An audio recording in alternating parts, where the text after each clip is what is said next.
Hey everyone, Harris Rubenstein here for Chat Sports. Joining me to talk some college football is Brent Corobotiuc from BetDSI. Brent, let's look back at this week in college football. How did the top 25 do against the spread? Let's say you bet on all the favorites. Would you have won some money this past weekend?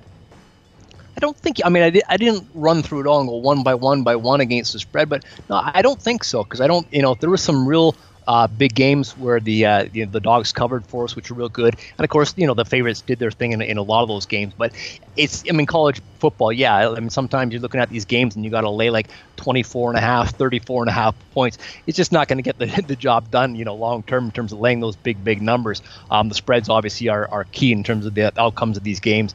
The top of my head, the biggest games for the entire week for us were like just massive games. Was Notre Dame versus Michigan, which obviously worked out really well for us with Notre Dame getting the cover there. LSU Miami.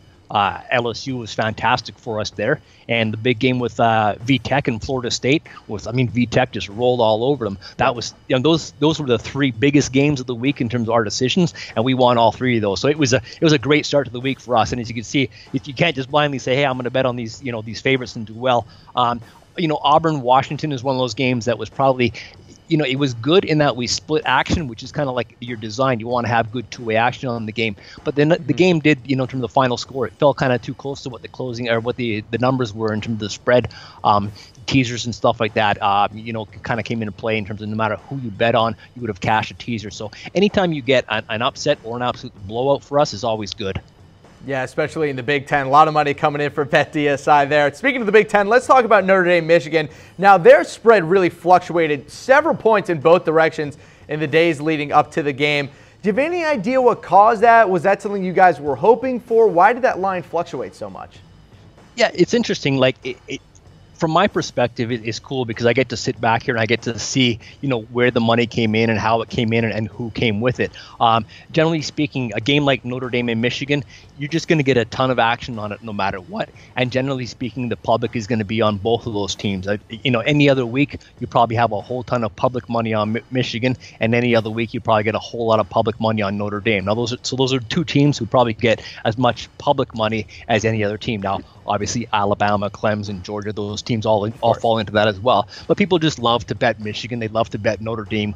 So with these two guys going against each other, we really had good two-way action. And when you start to see a game like that, when you kind of get the feeling that you've got public money going both ways, usually your line movement is because of sharp money taking it both ways. And where people kind of have this misconception that if sharp money is on say Michigan, then that's the sharp side. But obviously, often you'll have games where sharp money comes in on both sides. There's probably what I look at, there's about 6 to 10 guys and groups out there that are very, very sharp who win money long term. And there's going to be games out there where they just simply go against each other, and You'll see this line get beat back and forth, and you see that a lot with college football.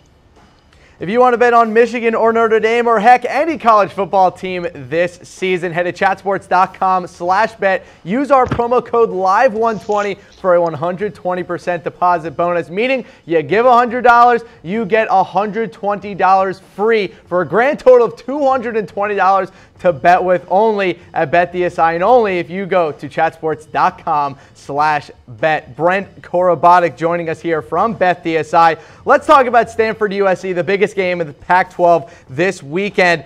It's a 5.5-point favorite towards Stanford, now at 6. What factors should someone be considering when betting on that game? Yeah, it's probably the best game on the board looking at this week. There's a couple decent games out there. Georgia, South Carolina, you could say, might have some big impact. But last week we had so many real key games, and really, looking at the big picture, this is probably the biggest game out there in terms of Stanford being a top ranked team. I think in the top 10. USC's number 17, I think I saw in the latest poll. So two of the best ranked teams, and the line movement right now, I don't have any sharp movement in any direction, but I do have just a wager count favoring Stanford, almost like 3-1. So I've taken 3 times as many bets on Stanford. That money started coming in at -5, and we're up to 6 right now. So again, when I talk about wager counts, it's that the actual individual number of bets I've taken on either side of the game. So almost 3 times as many bets on Stanford. So kind of growing decision that way in terms of moving the number up. Now, what we do here in terms of risk management is basically you're you look at these numbers in terms of a price. So like when I say, people were betting Stanford earlier -5, it's kind of like you just call it $5 if you want to think of it any way you want to. And as you get more and more bets in terms of trying to attract more money the other way on USC, you push that price up with Stanford. So whereas before people, were getting +5 with USC, now they can get +6. You're kind of trying to make USC a little more attractive, get some money there. If we have to, we might go up to 6.5. But I see this 5.5 and 6 out on the board right now. So I think we'll probably be okay where we are with this number. But if Stanford money keeps coming in at the rate that it is, we'll probably jump up to 6.5 and see if we can get some bites back on USC. Let's talk about a game that the Sharps seem to be jumping on for whatever reason. It's Liberty at Army. The line is currently set at -10. What is it about this? I would call it an obscure game that pro bettors love so much right now. Yeah, I mean, honestly, what I do in terms of the risk management is like these names could all just be, team A versus team B and go all the way down the board. Like the names and the players are kind of irrelevant for me. We just look at them basically as, as assets or stocks or however you will. And like looking into this one, why they're betting Liberty, I don't know, but I just know that they are. I've got almost 3 times as many bets on Liberty. They started taking Liberty +10. They're down to 8.5 and 9 out there. So, it's not just something that you can say, well, only here they're betting it. It's like they're obviously betting it across the board on Liberty. So let's just, we talk about these shows and, on these shows and people say, where's the sharp money? And this is like, I'm not going to say, hey, Liberty's a real sexy play this week. Go grab some. It's just, I don't even know if you can get it on TV anywhere. Now, obviously you can get it on TV somewhere, but it's not a sexy game. But this is what the Sharps are playing this week. It's one of those games. Let's get into some of those sexy picks. What are some of those in college football that our audience should consider? Yeah, I never like to talk about, sharp money coming in on overs in terms of the total points scored in games, and that would apply to NFL and college, just because generally speaking, when the public bettors are betting a game, they're generally going to bet the over. And again, it's kind of like just thinking about when you're, betting an under, the psychology of betting an under in a game. You're basically saying, I hope it's a real boring game and not a whole lot happens. Who wants to bet that, right? Doesn't sound like a whole lot of fun. So when I get sharp money betting overs, I get a bit nervous because I know the public's going the same way. And Michigan, who we talked about, earlier, that's one of those games. They're at home to Western Michigan this week. I got sharp money started coming in at 54.5. That number's up to 56.5 right now. Another total is the Arkansas-Colorado State game. Over money on that one as well. It started coming in over 66. That one's all the way up to 70. Another side for you that's a sharp side. We've seen some strong movement on this one is Arizona at Houston. Sharp money came in on Arizona +5. Houston's down to 3.5 right now. And Georgia, South Carolina, that's a big game I kind of touched on this week. Could have implications in terms of the conference with over money there as well. Over 52 is where that came. So that total's moved like 4.5 points up to 56.5.